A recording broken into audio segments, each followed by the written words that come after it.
Handa raw si dating Pangulong Rodrigo Duterte na tumayo bilang abogado ng anak niyang si Vice President Sara Duterte sa kinakaharap niyang impeachment complaint.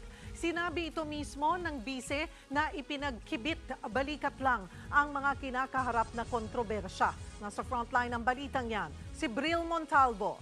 Nihain laban sa kanya ng Kamara, tiniyak ni VP Sara na nakahanda ang kanyang legal team.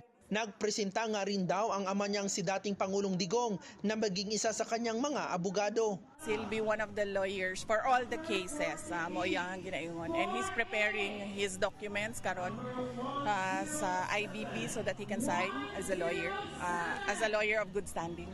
Muli rin siyang nanindigan na wala siyang nilabag na batas at walang ginagawang illegal sa paggasto sa confidential funds ng Department of Education at ng Office of the Vice President. Siyempre sa makita nato karon na murag wala na may rule of law, no?